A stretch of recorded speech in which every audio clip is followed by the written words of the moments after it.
Hello friends, children's और senior citizens. आप सभी को आज गणतंत्र दिवस की बहुत बहुत हार्दिक शुभकामनाएं। तो एक बार हम सभी बोलेंगे जय हिंद, जय हिंद। तो फ्रेंड्स, आज मैं आपको बताऊंगा कि क्यों हम हमारे लिए गणतंत्र दिवस इतना ज्यादा महत्वपूर्ण होता है। कुछों को पता होगा और कुछों को नहीं पता होगा। ठीक है, तो मैं आपको बताता हूँ। ऐसे ही समझते हैं सीधा सिंपली। देखो, हुआ क्या था कि सन 1947 से पहले किसका राज था हमारे ऊपर? ब्रिटिशर्स का राज था। तो जो इंडिया पर जो कानून, जो लॉ और जो ऑर्डर पास होते थे वो कहाँ से होते थे? ब्रिटेन से ही होते थे हमारे ऊपर। इंडिया का खुद का कोई कानून नहीं था, सिर्फ और सिर्फ उन पर बाहर से कोई कानून बनता था और वो अप्लाई हो जाता था। ठीक है, तो बड़ी ही लड़ाई, फ्रीडम स्ट्रगल्स के बाद काफी ज्यादा हमारे फ्रीडम फाइटर्स की वजह से, जो हमारे स्वतंत्र सेनानी लोग थे, उन्होंने काफी जंगें लड़ी ब्रिटिशर्स के खिलाफ। और 26 जनवरी 1950 को क्या होता है? हमारा संविधान, खुद का संविधान बनकर तैयार होता है। आई बात समझ में? इंडिया का फर्स्ट स्वदेशी संविधान बनता है, जो कि कौन बनाते हैं? इंडियंस लोग ही बनाते हैं। इसमें सबसे ज्यादा जिसकी भूमिका रहती है वो कौन होते हैं? डॉक्टर भीम राव अंबेडकर जी। इनको ही फादर ऑफ कॉन्स्टिट्यूशन माना जाता है। किसका? इंडिया का। और प्लस अदर मेंबर्स, जिनकी वजह से क्या हुआ था? हमारा संविधान बनकर तैयार हुआ था। और हम स्वयं अपने बिना किसी निष्पात के ऊंची जात और अमीर जात से हटकर बिल्कुल न्यूट्रल रहकर क्या करते थे? न्याय करते थे और अपने देश के विकास के लिए पूरी तरीके से भागीदारी लेते थे। आई बात समझ में? तो इसलिए आपको भी, जैसे इन स्वतंत्र सेनानियों ने अपने टाइम पर देश के लिए बहुत कुछ किया, उसी तरह आपको भी अपने भविष्य में ईमानदारी से पढ़ना है। क्योंकि जब आप ईमानदारी से पढ़ोगे तो आप देश को आगे, वही बच्चा देश को आगे बढ़ा पाएगा जो आज ईमानदारी से पढ़ेगा। आई बात समझ में सभी को? ठीक है, तो आप सभी जश्न मनाना और फुल आज फ्रीडम फाइटर्स की याद में उनके लिए झंडे लहराना, तिरंगे झंडे। ठीक है, तो ready for national anthem. Jana Gana मन गण नायक जय हे, भारत भाग्य विधाता। पंजाब सिंध गुजरात मराठा, द्राविड़ उच्चगल भंगा। विंध्य हिमाचल यमुना गंगा, उच्छल जल शितरंगा।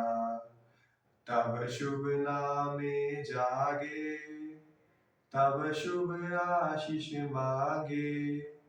गाए जब जय गाथा, जन गण मंगल दायक जय हे, भारत भाग्य विधाता।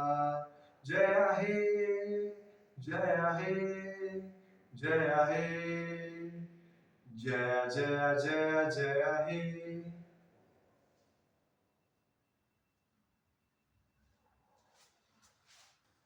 तो चलो आज की क्लास शुरू करते हैं हम। ठीक है,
चलो, तो चैप्टर का क्या?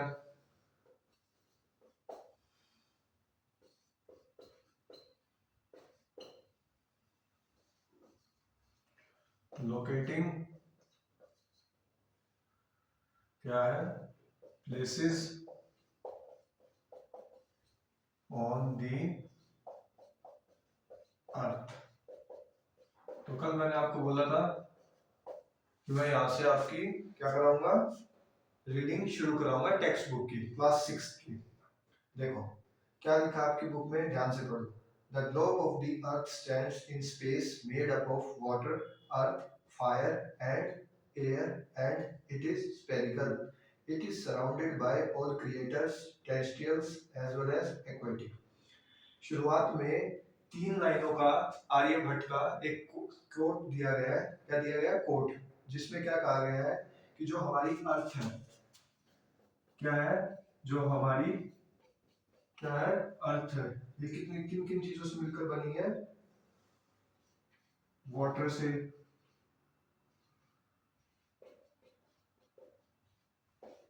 लैंड, इसको क्या बोला गया है? हाँ, लैंड। फिर फायर और एयर।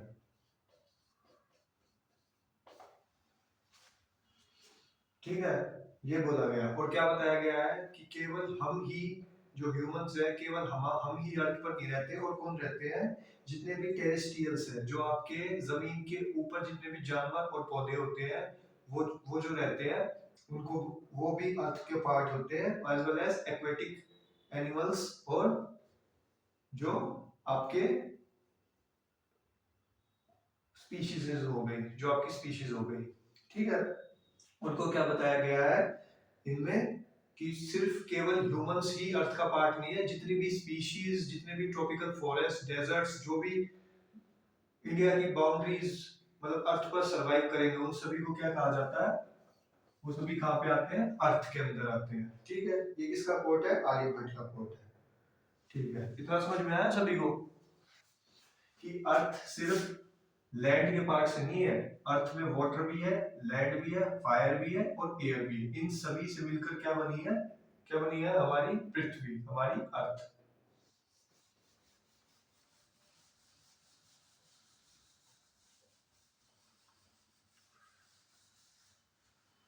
अब उसके बाद देखो, इमेजिन, ये पहले आप 3 क्वेश्चन पढ़ो।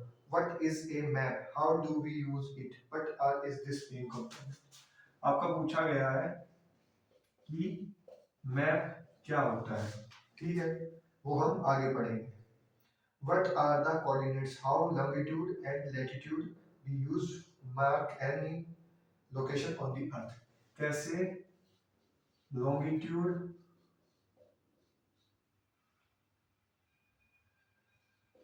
और latitude से हम पृथ्वी पर किसी की लोकेशन की एग्जैक्ट पॉइंट आउट पता कर सकते हैं। किसके थ्रू? लॉन्गिट्यूड और लैटिट्यूड से। और क्या पूछा गया है कि कैसे? देखो, एक था, ये दूसरा क्वेश्चन, और तीसरा पूछा गया है कि कैसे हम लॉन्गिट्यूड से क्या कर सकते हैं? लोकल टाइम का और स्टैंडर्ड टाइम का पता लगा सकते हैं। तो ये 3 बातें कही गई है जो कि हम आगे पढ़ेंगे। क्या क्या कहा गया है कि मैप क्या होता है, दूसरा लॉन्गिट्यूड और लैटिट्यूड से कैसे हम किसी की लोकेशन की एक परफेक्ट पॉइंट आउट पता कर सकते हैं, और फिर पूछा कहा गया है कि लॉन्गिट्यूड से कैसे हम स्टैंडर्ड टाइम जोन और इंडियन टाइम जोन को कैसे डिटरमाइन करते हैं, कैसे पहचानते हैं। ठीक है, फिर आगे देखो। Imagine that you are visiting a city for the first how time. How would you find the places you want to visit? अब आप समझना एक बार, क्या बातें कही गई है 2 लाइनों में। ये बोला गया है कि आप कहीं सिटी में जाते हैं। ठीक है, अभी आप मान लो आप किसी सिटी में गए। ठीक है, जैसे कि आपको खाटू श्याम बाबा के पास जाना है। ठीक है, जो कि राजस्थान में है। ठीक है, तो वहां पे आप जब जाते हैं, फर्स्ट टाइम आप जा रहे हैं, ठीक है, आपको कोई आइडिया नहीं है कि वहां तक पहुंचना कैसे, बस आपको ये पता है कि हमें खाटू श्याम बाबा के पास जाना है। तो आप मुझे ये बताना कि आपका फर्स्ट स्टेप क्या होगा उस time. How would you find the place you want to visit, कैसे आप उस जगह को पता करेंगे कि आपको, कैसे आप वहां तक उस जगह पर जाएंगे। तो you might ask A local person, सबसे पहले आपका बेसिक काम क्या होगा, आप किसी भी लोकल पर्सन से पूछेंगे, जो वहां का लोकल पर्सन होगा उससे पूछेंगे कि भाई मुझे यहाँ पे जाना है, तो मुझे कैसे और किस तरह से इनके पास दर्शन के लिए जाना चाहिए। फिर बारी आती है, और you might look at A map, आप देखते होगे कि जैसे कि आपकी गाड़ी चल रही है, रास्ते में आधे रास्ते में है, तो आपको देखने को मिलते होंगे कि अभी 15 किलोमीटर रह गया, 10 किलोमीटर रह गया, 5 किलोमीटर रह गया, तो वो आप क्या करते हो, उनसे पहचानते हो, ठीक है। फिर क्या है, how might you look at map every city, in previous grade you learned all little about maps and in this chapter, तो दो ही काम करते हो ना, या तो आप जो बीच में बोर्ड्स आते हैं उनके थ्रू पता करते हो कि आप कितनी दूरी बची है, ठीक है, या फिर आप क्या करते हो, किसी लोकल पर्सन से आप गाइडेंस लेते हो कि यार मैं वहां तक कैसे वहां तक जा पाऊं, ठीक है। फिर ये कहा जाता है कि आप पिछली बुकों में जो आपने चैप्टर, जो आपने क्लास 5th की है उसमें आप मैप्स के बारे में थोड़ा पढ़ के आए होंगे। आए।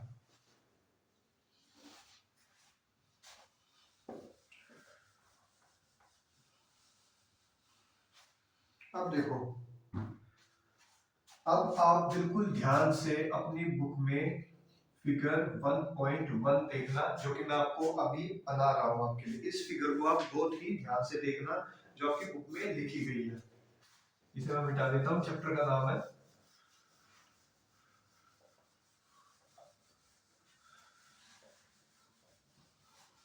देखो, तुम या तो बनाना या फिर खुद अभी फिलहाल खुद ही ऑब्जर्व करो कि तुम्हें क्या क्या देखने को मिलता है, इसमें एक बार ऑब्जर्व करके देखो कि क्या फाइंड आउट हो रहा है। इतने में आपकी इमेज बना देता हूँ।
देखो सारी चीजें बन गई ना, एक बार इस फिगर को देखना।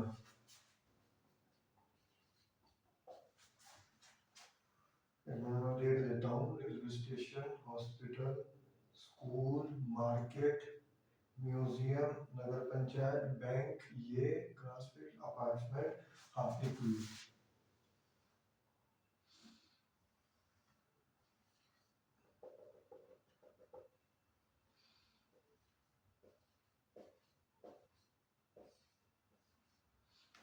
ठीक है, ऐसा ही कुछ बन रखा है ना, देखो समझने पे आप देखोगे ना तो समझ जाओगे। अब देखो इस फिगर को आप ध्यान से पढ़ लो एक बार। Let us play a game, examine the map of this small city, figure 1.1, जो भी क्या है ये है। Imagine that you just got off a train at the railway station. कह रहे हैं पहली लाइन में कि आप इस पिक्चर को एक बार ध्यान से देखिए, और कहा जा रहा है कि मान इमेजिन कीजिए कि आप यहाँ ट्रेन में बैठे हैं और आप उतरते हैं, ठीक है, आप यहाँ पर उतर जाते हैं, इस पे यहाँ पर उतरते हैं। फिर क्या कहा जाता है, and you want to visit the bank mart, और आपको इस पिक्चर में बैंक तक जाना है, आपको बैंक के पास जाना है, बैंक में जाना है, mark on the map which way would you गो, तो आपके हिसाब से कौन सा तरीका, कौन सा रोड बेस्ट वे होगा कहाँ तक जाने के लिए, जो सबसे आसान और इजी पड़े आपको बैंक के पास जाने के लिए, कौन सा हो सकता है? देखो पता चला अभी तक? देखो यहाँ पे आप उतरे, यहाँ पे उतरे, यहाँ से आप चल रहे हैं, चल रहे हैं, ये ना बीच में नहीं मिलेंगे, ये ऊपर दाएं बाएं रोड के आसपास आसपास मिलेगा, रोड के आसपास मिलेगा, रोड प्रॉपर रोड पे नहीं कभी आपको ब्लॉक कर दिया इसे, ठीक है? यहाँ से गए, फिर कार से, ये कार दिखा रखी है, ये रास्ते में आएगा, और फिर क्या करोगे? एक सेकंड, यहाँ तो रास्ता ही नहीं है ना, हाँ यहाँ रास्ता नहीं है,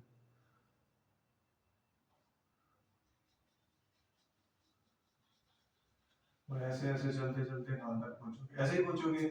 मुझे ये बताओ कि क्या सबसे इजी वे यही था इस फिगर के अकॉर्डिंग? हाँ यही था, आई बात समझ में? यही था ना? यही था, ठीक है। Are there other possible ways, bank mark on the way which में would you go, are there other possible, अब वो पूछ रहा है कि क्या यही था रास्ता, और नहीं थे, और कोई रास्ता नहीं था? तो मुझे एक बात बताना, अगर तुम, अब ये पहला हो गया, अगर तुम सीधे चले जाते हो, यहाँ से जाते हो ऐसे ऐसे ऐसे ऐसे, ये दूसरा है, फर्स्ट ये था, सेकंड ये है,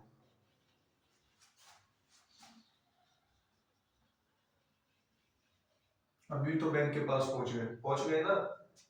फिर क्या पूछ रहा है? Possible ways, can you locate the public garden? अब देखो, अब वो पूछ रहा है कि क्या तुम पब्लिक गार्डन को बता सकते हो पब्लिक गार्डन कहाँ पर है? तो पब्लिक गार्डन कहाँ पे है जो हमारी फिगर में बच गया? यही है पब्लिक गार्डन। एक बार आप इसे ध्यान से समझना, एक ही पारी में फिगर क्लियर हो जाएगी आपको। अभी बस वो पूछ रहा है कि आप एक रेलवे स्टेशन पर उतरे हैं और आपको बैंक के पास जाने का सबसे नियरेस्ट वे क्या है। फिर उसने पूछा कि बैंक के बाद क्या इस बैंक के पास जाने तक एक ही रास्ता है, और कोई रास्ता नहीं है? तो हम कहेंगे नहीं, उसके पास रास्ते हैं, वो ऐसे भी तो जा सकता है बैंक तक। तो अपनी फिगर्स में देखना और ज्यादा क्लियर होगा। एक रास्ते पार की, और फिर वो ऐसे गया, और मान लो वो ऐसे भी जा सकता है, यहाँ पे आया और यहाँ तक गया, यहाँ पे आया है और ये गया, ऐसा भी तो हो सकता है। तो ऐसे तरह से अलग अलग हो सकता है। फिर वो क्या कह रहा है? Other possible way, can you locate the public garden, क्या तुम पब्लिक गार्डन को लोकेट कर सकते हो? तो पब्लिक गार्डन क्या हुआ? यही है हमारी फिगर में, देखो लिखा नहीं हुआ पब्लिक गार्डन ही है। तो तुम यहाँ तक कैसे जाओगे? यहाँ पे उतरे, यहाँ से गए, यहाँ पे गए, और क्या हुआ? कहाँ पहुंच गए? पब्लिक गार्डन में पहुंच गए, ठीक है। फिर पूछ रहा है the school and the museum, अब वो पूछ रहा है कि क्या तुम स्कूल म्यूजियम भी जा सकते हो रास्तों से? तो स्कूल आप तुम कैसे जाओगे? देखो यहाँ पे थे, यहाँ पे आए, और ये तुम स्कूल पहुंच गए। फिर वो पूछ रहा है कि क्या म्यूजियम भी जा सकते हो? आप जा सकते हैं, बिल्कुल जा सकते हैं, यहाँ से आए म्यूजियम पहुंच गए, है ना? सिंपल। अपनी नोटबुक में कोई डायग्राम ऐसा बनाना और खुद ऐसे करके देखना, तुम्हें लोकेशन लोकेट करने में हेल्प होगी, ठीक है। Which way will you go? This is where a map comes in handy. अच्छा, तो इस पूरे डायग्राम से अभी तक हमें क्या समझ में आया कि जहां कहीं भी हम जा सकते हैं, तो अगर मान लो इस चीज का हमारे पास मैप है तो हमें आसानी होगी वहां तक जाने में, है? तो क्या हुआ, हमारा काम क्या हो गया? इजी हो गया। क्या हो गया? इजी हो गया। मैप कम्स इन हैंडी का मतलब होता है कि हमारा जो काम है वो काफी सरल हो गया ड्यू टू मैप। किसकी वजह से सरल हुआ हमारा काम? मैप की वजह से। और यही हमारा फर्स्ट में क्या कह रहा था, what is a map and how we use it, what's are its main components, यही उसने पूछा। तो यही था। अब देखो, a map is a like treasure guide, आपने कभी स्टोरीज ऐसी मूवीज तो देखी होगी जिनमें क्या होता है कि एक ट्रेजर हंट दिया जाता है, जिसमें आपको एक किताब दी जाती है और उसमें रिडल्स में आपको बताया जाता है कि कुछ 4 बक्से उठाओगे तो आपको ये चाबी देखने को मिलेगी, फिर आप आगे जाओगे तो आपको एक बच्चा मिलेगा जो आपको बताएगा कि किस रास्ते आपको आगे जाना है। तो उसी तरह क्या होता है, हमारे पास एक मैप होता है जो हमें गाइड करता है कि क्या हमारे रास्ते में जब हम अपनी गाड़ी चलाएंगे रोड पर तो हमें सबसे पहले क्या देखने को मिलेगा। ठीक है, इतना समझो आप मैप को भी। It shows you where things and how to get them. अब जो वही बात कह रहा है कि मैप हमें, अगर आपके पास मैप है तो मैप ही बता देगा कि पहले क्या आएगा उसके बाद क्या आएगा और उससे हमें क्या होगी, हेल्प होगी। ठीक है, notice the 4 arrows in the top right corner of the map. अब देखना, एक बात ध्यान से सुनना, मैं इसीलिए बता देता हूँ क्योंकि इस पिक्चर का आगे और काम आएगा जिससे आपको आसानी हो सके। देखो आपके पिक्चर में यहाँ पे, कहाँ पे, यहाँ पे 4 एरोज बनाए हुए हैं टॉप राइट कॉर्नर में, दिख रहे हैं सभी को? कौन कौन से बनाए हुए हैं? ये एरो बनाए हुए हैं, ये क्या होती है आपकी डायरेक्शन होती है। क्या होती है? डायरेक्शन।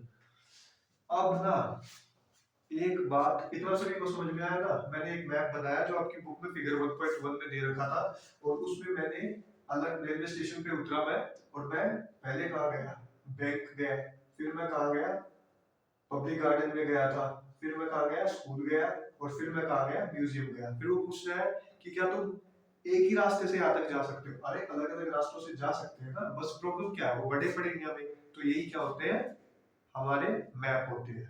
तो मैप से क्या होता है, हमें रास्ता सरल हो जाता है, हमारा रास्ता। ठीक है, अब वो कह रहा है कि टॉप राइट कॉर्नर में देखिए आपको एक डायरेक्शन वाला एरो मिलेंगे, ये वाले। देखो जब कभी भी आप ये डायग्राम बनाओ, आई बात समझ में, ये फिगर बनाओ, आपके राइट हैंड साइड हमेशा ईस्ट डायरेक्शन होगी। कौन सी डायरेक्शन होगी? ईस्ट। और ईस्ट का अपोजिट क्या होता है? वेस्ट। वेस्ट। हमेशा सिर जो टॉप होगा वो क्या होता है? नॉर्थ, और बॉटम क्या होगा? साउथ होगा। ईस्ट हमेशा वेस्ट के अपोजिट होगा, वेस्ट हमेशा ईस्ट के अपोजिट होगा, नॉर्थ साउथ के अपोजिट होगा, और साउथ हमेशा नॉर्थ के अपोजिट होगा। इतनी बात क्लियर हुई आप सभी को? ठीक है। Specific direction and make maps even more helpful. अब देखो on the map in figure 1.1, अब वो इसी फिगर की बात कर रहा है। देखो जो मैंने कहा था कि ये काम में आएगी, मार्क द हॉस्पिटल। वो कह रहा है कि हॉस्पिटल को मार्क कीजिए, यही है, हॉस्पिटल को मार्क कीजिए। फिर कह रहा है what is the meaning of blue colour areas. देखो रेलवे क्रॉसिंग के साइड में जो रेलवे स्टेशन है, एक नदी सी दिखा रखी है आपको जिसमें क्या है, वाटर है। जब कभी भी, मेरी बात ध्यान से सुनना, जब कभी भी आप सोशल स्टडीज पढ़ेंगे तो जितनी भी आपको ब्लू आइकन्स में ऐसे पॉन्ड या लेक टाइप या रिवर टाइप आपको दिखाया जाएगा, ये हमेशा और हमेशा, हमेशा और हमेशा किसको शो करेंगे? वाटर बॉडीज को। यानी कि ये हमेशा पानी को शो करेंगे। किसको शो करेंगे? पानी को। तो हमें इससे पता चलता है कि या तो कोई रिवर होगी, या कोई लेक होगी, और या फिर ये कोई पॉन्ड होगा। जो पॉन्ड तो नहीं हो सकता क्योंकि पॉन्ड तो एक जगह पे ही होगा ना, इकट्ठा होता है पॉन्ड तो। ठीक है, फिर उसके बाद बारी आती है इवन मोर। सेकंड क्वेश्चन हो गया कि ब्लू कलर एरियाज क्या है। ब्लू कलर एरिया ही क्या है? हमारे वाटर बॉडीज है। फिर उसके बाद बारी आती है which is farther away from the railway station, the school, the nagar panchayat और द पब्लिक गार्डन। अब वो पूछ रहा है कि सबसे ज्यादा दूरी पर हमें, जो तीसरे क्वेश्चन में हमसे पूछा गया है कि सबसे ज्यादा दूरी पर हमें क्या देखने को मिलता है, हमें क्या कहते हैं, रेलवे स्टेशन देखने को मिल रहा है, स्कूल ज्यादा दूरी पर देखने को मिल रहा है, नगर पंचायत ज्यादा दूरी पर देखने को मिल रहा है, या फिर पब्लिक गार्डन ज्यादा दूरी पर देखने को मिल रहा है। अब देखना, यहाँ तो तुम उतरे ही थे, यहाँ तो उतरे ही थे ना, तो रेलवे स्टेशन तो ये रहा, ये तो दूर ही कहा, ये तो तुम उतरते रेलवे स्टेशन पे खड़े हो। फिर उसके बाद क्या कह रहा है, स्कूल। अब देखो स्कूल, यहाँ थे, यहाँ आए, ये रहा स्कूल, यहाँ थे, यहाँ आए, स्कूल, ये हो गया।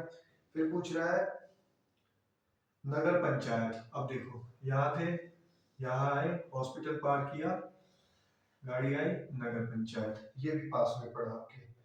फिर अब देखना, अब ध्यान से देखना, यहाँ थे, यहाँ आए, ऐसे रोटेट किया और कहाँ पहुंचे लास्ट में, पंचायत, पब्लिक गार्डन। कहाँ पहुंचे, पब्लिक गार्डन में। तो सबसे दूर हमें क्या पड़ा, पब्लिक गार्डन पड़ा। पहले का आंसर है मार्क द हॉस्पिटल, ठीक है। दूसरा पूछ रहा है ब्लू कलर्ड बॉडीज क्या होते हैं, ब्लू कलर्ड एरियाज क्या होते हैं, हमेशा वाटर को शो करेंगे। वाटर यानी कि वो हमेशा या रिवर होगी, पॉन्ड होंगे, ओशियन होंगे या लेक्स होंगी। फिर उसके बाद बारी आती है, आपके लिए एक्टिविटी दी गई है, as a class activity form groups of 3 और 4 स्टूडेंट। आप 3 या 4 स्टूडेंट्स का एक ग्रुप बनाना, 5 का बना देना, आपकी इच्छा है। जितनी ज्यादा क्रिएटिविटी माइंड्स में आएंगी शेयर करना आपस में।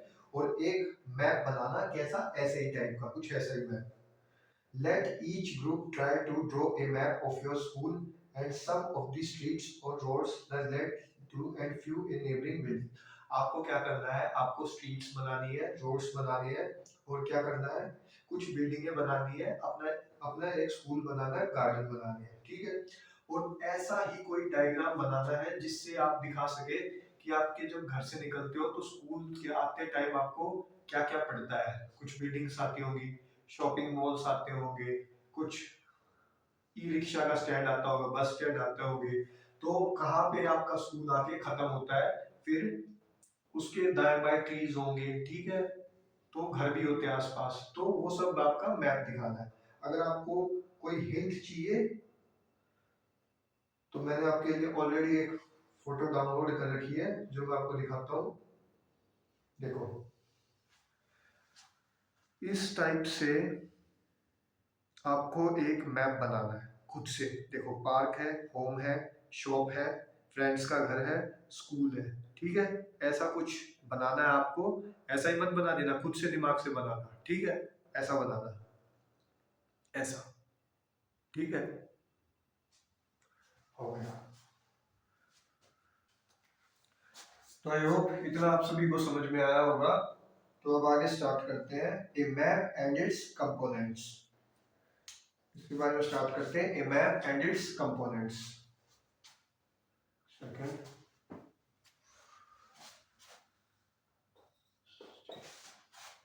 ए मैप एंड इट्स क्या है, कंपोनेंट्स। यानी कि हम इसमें मैप्स के बारे में जानेंगे और उसके हिस्सों के बारे में जानेंगे, ठीक है। इसके बारे में जानेंगे, मैप और हिस्सों के बारे में जानेंगे। देखो सबसे पहले इसमें एक डिफाइन पढ़ो। From these simple example, we understand that a map is a representation or a drawing of some area. तो अगर आपसे कभी भी ये पूछा जाए कि मैप होता क्या है, तो आप यहाँ से मार्क कर लो, ये डिफाइन लिख लेना। A map is a representation or a drawing of some area, ठीक है। A map is a representation or a drawing of some area. It may be a small area, और small area भी हो सकता है और large area भी हो सकता है, ठीक है। किसी विलेज का मैप हो सकता है, किसी टाउन का मैप हो सकता है, किसी डिस्ट्रिक्ट का मैप हो सकता है, किसी स्टेट का मैप हो सकता है, और क्या फिर किसी कंट्री का मैप हो सकता है, ठीक है।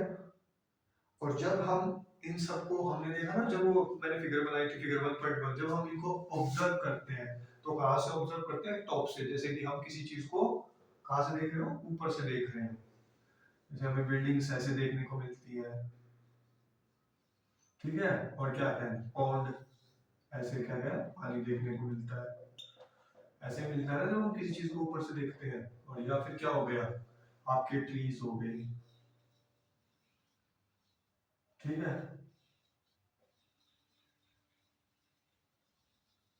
और क्या हो गया, हॉस्पिटल्स हो गया, किसी बड़े हॉस्पिटल का नाम दूसरी जगह नजर आता है ना, हॉस्पिटल। आई बात समझ में? तो हमें टॉप सरफेस से इनको देखने को मिलता है। अगर आपको डिफरेंट डिफरेंट मैप्स के स्टडी अगर करनी है, किसी अनदर कंट्री का मैप स्टडी करना है, भारत में कितने रिवर्स हैं, हिमालयन माउंटेन्स कितने हैं, वैसी माइनिंग्स एरियाज कितने हैं, और नेशनल पार्क कितने हैं, उन सब के क्या होते हैं, अलग अलग मैप होते हैं। और जो जिस बुक में इन मैप्स की स्टडी की जाती है, जिन बुक्स में इन मैप की स्टडी की जाती है, उन्हें की उस बुक को क्या बोलते हैं हम, एटलस। एटलस में आपको सभी तरह के नाम देखने को मिलते हैं। फिर उसके बाद हम पढ़ रहे हैं, देखो इतना हो गया। An atlas is a book of collection of maps. क्या होता है, डिफरेंट डिफरेंट तरह के जो मैप्स होते हैं उनका क्या होता है, कलेक्शन होता है, किसके पास, एटलस के पास।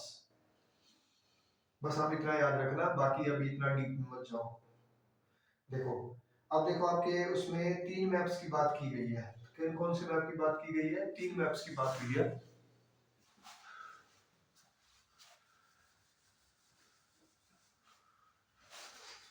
पहला है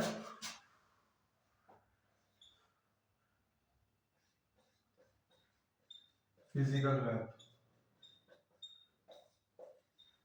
पहला है फिजिकल मैप। इस मैप को आप ध्यान से देखना, तीनों मैप में डिफरेंस आपको साफ साफ अलग से देखने को मिलेगा, ठीक है। ये मत सोचना कि सभी मैप एक जैसे हैं।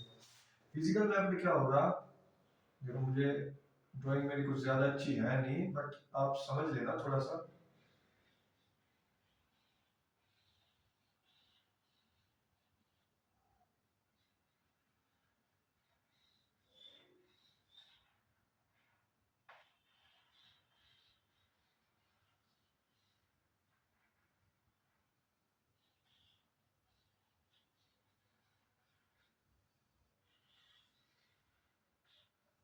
ठीक है, ये क्या है, इंडिया है। क्या है, इंडिया। फिजिकल मैप में अगर आप किसी भी दुकान पे जाके आप वो 2 रुपए का 1 रुपए का जो मैप लेके आते हो, उसमें सिर्फ आपको इतना ही देखने को मिलेगा, ठीक है। वो जो मैप आप अलग से लेके आते हो वो मैप भी मैं एक्सप्लेन करूंगा, पर फिजिकल मैप की अभी हम बात कर रहे हैं। तो फिजिकल मैप में जब आप दुकान से कहीं भी मैप लेके आओगे तो आपको सिर्फ यही दिखाई देने को मिलेगा, बीच में इंडिया लिखा देखने को नहीं मिलेगा। ये तो मैंने अपनी तरफ से लिख दिया कि ये इंडिया का मैप है, ठीक है। अब फिजिकल मैप में होता क्या है, जो चीजें देखो लिखा हुआ है ना, which mainly show some natural features such as mountains oceans and rivers. जो चीजें फिजिकल मैप में हमने इमेजिन की रखी है कि ये कुछ रिवर्स है, यहाँ की रिवर्स यहाँ जा रही है, ये कुछ रिवर्स जा रही है, यहाँ से कोई रिवर आके यहाँ पे मर्ज हो रही है, या फिर ये कोई रिवर जाके ऐसे उठ रही है, या फिर ऐसे ऐसे कोई रिवर। मेनली पर्टिकुलरली नेचुरल चीजों के ऊपर जब हम डायग्राम बनाते हैं, क्या बात है, नेचुरल चीजों को जब हम देखते हैं, कोई भी नेचुरल चीज जो हो गई, जैसे आपका डेजर्ट हो गए, प्लेट्यू हो गए, उनको आइडेंटिफाई हम कैसे करते हैं, यहाँ से करते हैं, फिजिकल मैप के जरिए करते हैं। किसके जरिए करते हैं, फिजिकल मैप के जरिए करते हैं। ये जो चीजें हैं, ये सिर्फ हम एक आइडिया लगाते हैं कि ये मतलब कि जो नदियां तो एक्चुअली वहीं पे, तो नदियां ऐसे ऐसे करके ओशियंस में मिल रही है, या फिर एक रिवर दूसरी रिवर के पास जाके अटैच हो रही है। तो ये सब आप किस में शो करते हैं, फिजिकल मैप में। और ये बिल्कुल नेचुरल होती, जो भी चीज आपके एनवायरनमेंट में नेचुरली है, उनको जो डिटरमाइन किया जाता है वो किसके द्वारा किया जाता है, फिजिकल मैप के द्वारा। आया सभी को समझ में? देखो लिखा भी हुआ है, physical map which mainly shows some natural features such as mountains oceans and rivers, ठीक है। अब एक और मैप बताता हूँ आपको। इस मैप को जैसे आप देखोगे ना, आपको होगे हाँ सर ये मैप भी होता है। क्या होता है, ये वाला मैप भी होता है, देखना। अभी फिर से इंडिया बना रहा हूँ, थोड़ा सा अच्छा बन जाए।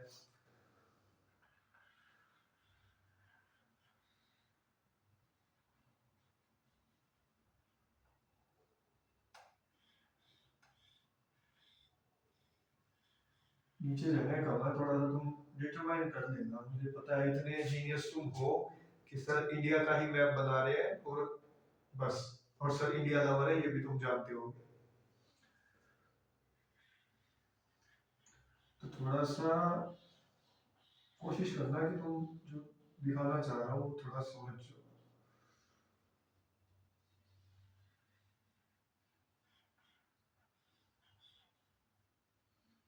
ये आपका क्या होगा, श्रीलंका हो गया। देखो यहाँ क्या होगा, अच्छा ये मैप भी बदलेगा आपका। ये वाला मैप क्या हो जाएगा अब आपका,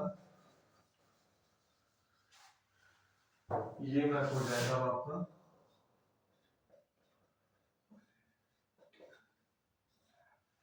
ये जो मैप होगा आपका पॉलिटिकल मैप होगा। ये दोनों तरह के होते हैं, इंडिया का भी मैप पॉलिटिकल होता है और क्या होता है, क्या होते हैं, और वर्ल्ड का भी पॉलिटिकल मैप होता है। देखो इसमें क्या लिखा हुआ है, political maps which show details of countries और state boundaries cities etcetera. For instance a map of India with all states union territories and their Capitals.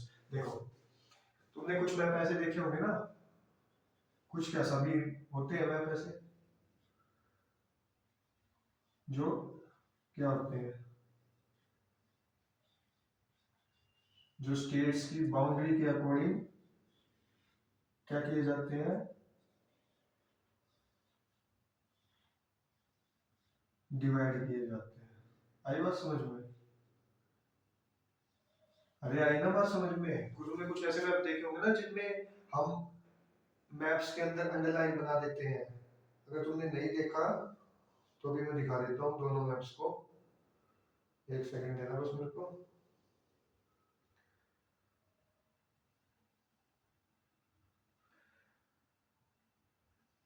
दोनों मैप्स दिखा देता हूँ तुम्हें।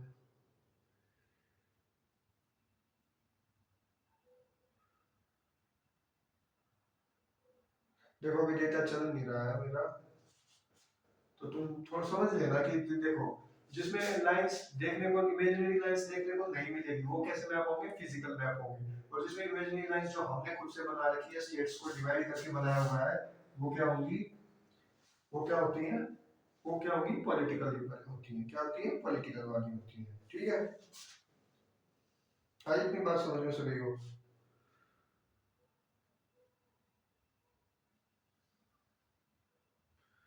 ठीक है, आई जिसमें हम दिखाते हैं और ये हो जाता है, कहने का मतलब कि जो स्टेट बाउंड्रीज को दिखाते हैं, यूनियन टेरिटरीज की, ये आपका विलेज के टाइप पर भी हो सकता है, डिस्ट्रिक्ट के टाइप पर भी हो सकता है, स्टेट के टाइप पर भी हो सकता है, और कंट्री के टाइप पर भी हो सकता है, और वर्ल्ड कंट्रीज के अकॉर्डिंग भी हो सकता है। पॉलिटिकल मैप हमें दोनों में देखने को मिलते हैं। इंडिया का भी पॉलिटिकल मैप होता है, उसके स्टेट्स का भी पॉलिटिकल मैप होता है, और वर्ल्ड का भी पॉलिटिकल मैप होता है, सभी का पॉलिटिकल मैप होता है। अब एक जो लास्ट मैप जो आपकी बुक में जो दिखाया हुआ है वो क्या है, वो कोई एक थीम मैप है, यानी पर्टिकुलरली किस राज्य में या किस कंट्री में क्या सबसे ज्यादा पॉपुलर है। आई बात समझ में, थीम मैप, ये होता है थीम, यानी कि जैसे कि इंडिया, देखो मैंने 3 बार आज इंडिया बता दिया। इंडिपेंडेंस, ओ सॉरी, रिपब्लिक डे की खुशी में इतना कर रहा हूं मैं तुम्हारे लिए। अपने देश से हमेशा प्यार करना चाहिए, बात ध्यान रखना। तुम्हें खुशियां मिले या उनसे ना मिले, अपने देश से हमेशा तुम्हें प्यार करना आना चाहिए, ये बात ध्यान रखना।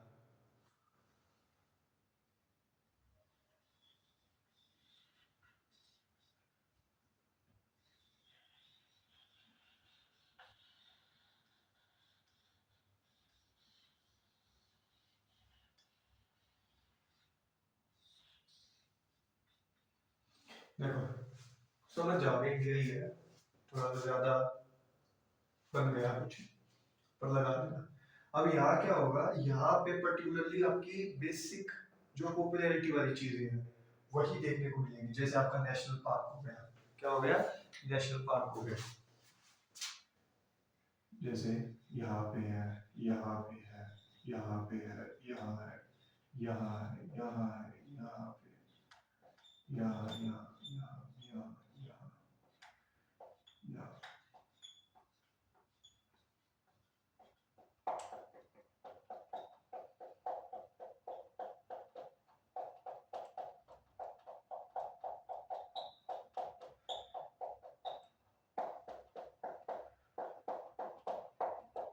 जो क्या कर रहे हैं, पर्टिकुलरली थीम को रोटेट कर रहे हैं। किसको बता रहे हैं, पर्टिकुलरली थीम को बता रहे हैं। ओ सॉरी, नेचुरल लिख दिया, क्या है, नेशनल पार्क। ये सभी क्या बता रहे हैं, अलग अलग स्टेट्स में क्या है, नेशनल पार्क है, कौन कौन से स्टेट में कितने लोकेटेड है वो बताता है। ठीक है, तो मैंने तुम्हें 3 मैप करा दिए, जो कि फिजिकल मैप था, पॉलिटिकल मैप था। पॉलिटिकल मैप दोनों तरह के होते हैं, वर्ल्ड लेवल पर भी होते हैं, स्टेट लेवल पर भी होते हैं, और क्या कहते हैं आपके नेशनल लेवल पर भी होते हैं। ठीक है, फिर मैंने आपको लास्ट मैप बताया थीम मैप। आई बात समझ में? तो आप इतना पढ़ के आना, रिवाइज करके आना, ठीक है, जितने आपको क्लास समझ में आई इसके नोट्स बना लेना और काम बिल्कुल परफेक्ट करना। और लास्ट में एक बात और कर देता हूँ कि जब मैंने आपके लिए नेशनल एंथम स्टार्ट किया तो शायद मुझसे कुछ बीच में 1-2 वर्ड्स गलत हो गए थे, और एंड में भी शायद 1-2 वर्ड्स गलत हो गए थे, तो उसको ज्यादा मतलब कि सीरियस मत लेना, मेरी गलती है, मैं सॉरी मांगता हूँ उस चीज के लिए। बट मेरा कहने का पर्सपेक्टिव यही था कि हमेशा नेशनल एंथम आपके लिए देश आपकी जान है, और हमेशा आपको इसमें पूरा पूरा सहयोग देना है। ठीक है, वो आपके लिए मैं वीडियो बना रहा था तो उसमें थोड़ा सा हाइपर कॉन्शियस हो गया कि क्या बोलना, मेरे को कुछ नहीं पता चल रहा था, तो वो वीडियो बन गई। तो उसके लिए काइंडली मेरी अपॉलॉजी है आप सभी से, और इसको आप कोई बड़ा इशू मत बनाना। ठीक है, और तो आपको वीडियो अगर अच्छी लगी है तो इसे शेयर करना, ज्यादा से ज्यादा बच्चों को इसके पास इस वीडियो तक पहुंचाना, या वीडियो या बच्चों को इस वीडियो के पास लेकर जाना, जो भी आपकी इच्छा है। ठीक है, और तब तक के लिए बाय। और अच्छे से रिपब्लिक डे मनाना, कोई बिना शर्म के, कभी शर्म में छोटे से काम करके घर पे गेम ही खेलो। ठीक है।